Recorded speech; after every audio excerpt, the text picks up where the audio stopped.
2 years ago my house burnt to the ground after being struck by lightning. Thankfully it was during the day, so our 3 kids were at school and my husband and I were at work. We lost everything, but we were safe. It took almost 11 months for the insurance to pay out. The insurance covered 1 month worth of hotel stays, but after that we were made to fend for ourselves, and the only option we had was to move in with my SIL. She tells us we can have her spare room and her office space. Since she used neither of the rooms, and her stipulations was we needed to purchase all of our own food and pay her $100 a week. By week 3 all of that changed. She then decides we need to pay her $250 a week and we can only use 1 room. So all 5 of us were crammed into the smallest room she had, which was the size of a glorified closet space and didn't even fit a twin bed and a small dresser. So we lived out of trash bags and slept on the floor for close to $1,000 a month some months, and still had to purchase all of our own food, despite her claiming my children on her food stamps. She also had no bills outside of her land tax, $450 a year, electric and heating oil, which she hardly ever filled. So we were essentially paying her so she could do leisure activities. It was the worst 8 months of my life. 3 months ago my grandmother decided that she wanted to go to assisted living after a fall and transferred the deed of her house to me, and basically said it was mine now. It is a 5-bedroom farmhouse. My boys insist on sharing a room, so we have 2 extra bedrooms. Well, my sister-in-law lost her house last month due to not paying her land tax for several years and asked if her and her stepdaughter could stay with us until they get enough money to move down south. I said sure, 1 bedroom, $800 a month, and you have to buy and cook all your food separately because my daughter is vegan. She looked at me like I had 10 heads and said that she and her stepdaughter should not be made to share a room when there are 2 extra rooms, and stated she cannot afford a rent of $800 while purchasing all of her own food on top of it.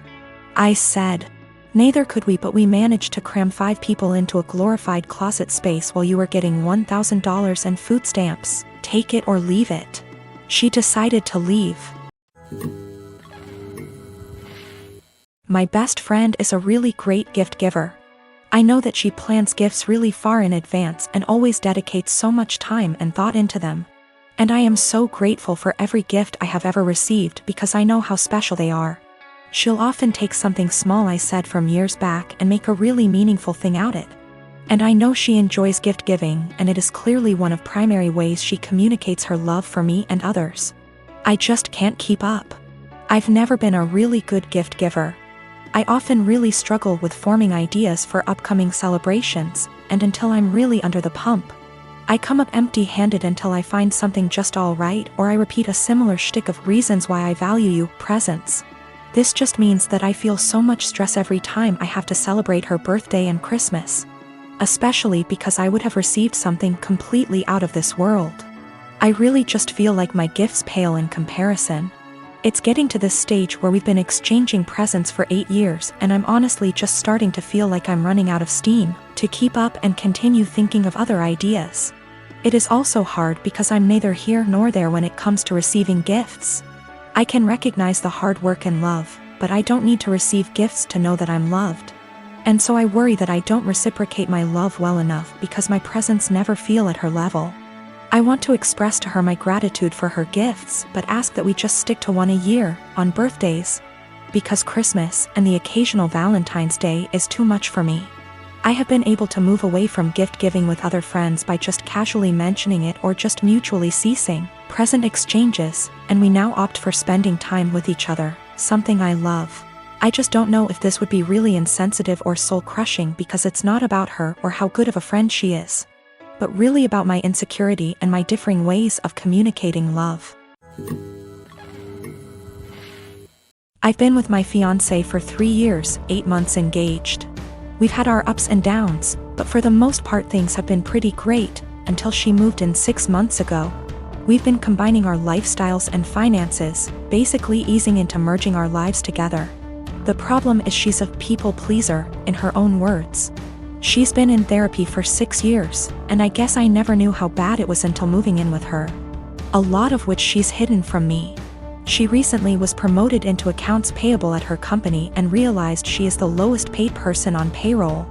She didn't negotiate a good starting wage, and has never asked for a raise, or had one, despite multiple promotions. She inherited a car a few months ago and sold it. She had offers online from $18,000 to $25,000. But sold it to the first person who showed up for $10,000. She caught someone stealing her bike at college. The woman stealing the bike managed to convince my fiancé that it was actually her bike, and my fiancé just let her take it, despite the fact that she caught the woman cutting her bike lock. Last spring was my 30th birthday and she ordered a giant chocolate cake for the party. The cake normally comes with nuts, but given my allergy for nuts, she ordered it without them. Well, when she went to pick it up and it had nuts on it, she just paid for it and brought it home. I couldn't even be in the same room as the cake. Which brings us to tomorrow. My father recently passed away and I need to fly to the other end of the country to get things sorted out with family, attend the funeral, etc. Meanwhile, we recently had a pipe burst in our home, and the contractors will be out tomorrow to fix it. My flight's at 6 a.m. and my fiancé will have to handle it, including all the negotiations, because we don't know the extent of the damages. I've been giving it a lot of thought and I just don't trust my fiancé to handle it. And if I can't trust or rely on her to do something like this, how can we really be life partners? I mean, I trust that she is always looking out for me and has my best interest at heart, but I can't trust her to get things done. We've talked about it a few times before, but it's been unproductive. She's convinced she's just being nice and doesn't like confrontation, then brings up examples of extremely confrontational people. I think she puts her aversion to conflict above her / our long-term goals, and she needs to find a happy medium.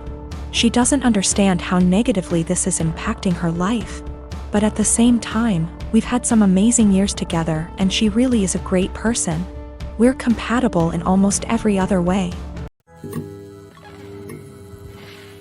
I am a 19-year-old man. On Thursday, a person I had a major crush on in high school, but who rejected me, messaged me out of the blue. She had never contacted me without my contacting her first. And at one point I realized she had had me blocked on social media, and so I found it odd that she was suddenly being friendly. After sending a couple of greetings / questions about how I've been, she said that she was going to have some people over and wanted to know if I would get the beer. The drinking age where we are is 19, and she and the people who were going to chill were all 18. The liquor stores in my area all card. I thought it was silly that my being a month older meant I could buy liquor and they couldn't, and so I said I would love to go. She said, "Thanks, I'll pick you up at 7. 7 o'clock rolled around, and she texted me to say she was in front of my house. I went out dressed and ready to chill with some people, and she drove me to the liquor store. When we got there, I asked what beer she wanted me to get, and she told me to get Budweiser. I hid my disappointment as well as I could, but it was her party, so I went in and bought 2 cases of 24. I got back in the car and said, "Let's party," and she was eerily quiet. I noticed that she wasn't driving towards her neighborhood, but rather back towards mine. I thought she had moved or something, but didn't want to press the issue. When she turned down my street, I finally figured it out. She was being purposefully vague about the invitation because she wanted me to get the beer. But she wanted a way out when she told me I wasn't actually invited in the first place. She stopped in front of my house, leaned over, kissed me on the cheek, and said, "Thanks," in her best voice. I deadpanned her and asked when she was going to tell me I wasn't invited. She feigned surprise and said that she never intended to invite me in the first place. I sat in silence for a long, awkward minute, picked up the beer, and walked towards my front door. She got out of her car and frantically tried to re-invite me to the party. But I told her that what she did was the most humiliating thing that ever happened to me. I opened my front door, slammed it a bit too hard, and came back to my room.